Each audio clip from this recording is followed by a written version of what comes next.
আরও বিপাকে অভিষেক বন্দ্যোপাধ্যায়। ফলতার পর নোদাখালীতেও আমফান দুর্নীতির অভিযোগ। নোদাখালী থানায় অভিষেক বন্দ্যোপাধ্যায়ের বিরুদ্ধে আমফানের দুর্নীতির অভিযোগ দায়ের হয়েছে। থানায় লিখিত অভিযোগ দায়ের করেছেন বিজেপি নেতা অভিজিৎ দাস ববি। বজবজ ২ নম্বর ব্লকে আমফানের ত্রাণের প্রায় ৩০ কোটি টাকা নয়ছয় করা হয়েছে বলে অভিযোগ।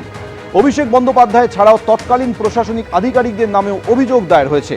তৎকালীন পঞ্চায়েত প্রধান সহ একাধিক ব্যক্তির নাম রয়েছে অভিযোগপত্রে।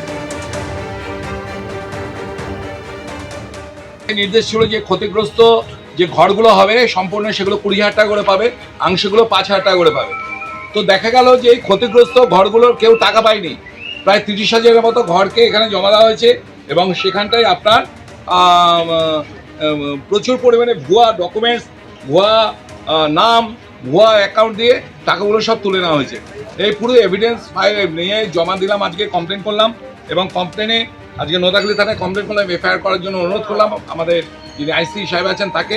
এবং এখানে আপনি দেখবেন যে এখানটা বাবার নামে জায়গায় ফোন নাম্বার দেওয়া হয়েছে, এইরকমভাবে ভুয়া অ্যাকাউন্ট, ভুয়া নাম্বার, পুরো টাকা বরবাদ করা হয়েছে। শুধু তা নয়, আপনি যখন দেখবেন যে এখানে প্রত্যেকটা ডকুমেন্টসে লেখা আছে, এখানটায় ভিডিও যখন এগুলো পাস করে সব জায়গায় লেখা আছে রেফার্ড বাই অভিষেক ব্যানার্জি।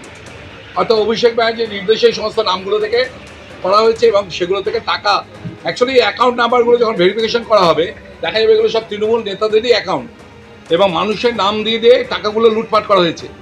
ডায়মন্ডবাসীর কাছে অভিশাপ হচ্ছে অভিষেক ব্যানার্জি, সেসব পঞ্চায়েত সদস্য, পঞ্চায়েত সমিতির সদস্য, জেলা পরিষদ সদস্য, এডিএম ডেভেলপমেন্ট, তৎকালীন বিডিও, তৎকালীন এসডিও এবং প্রাইম অ্যাকিউজড হচ্ছে অভিষেক ব্যানার্জি।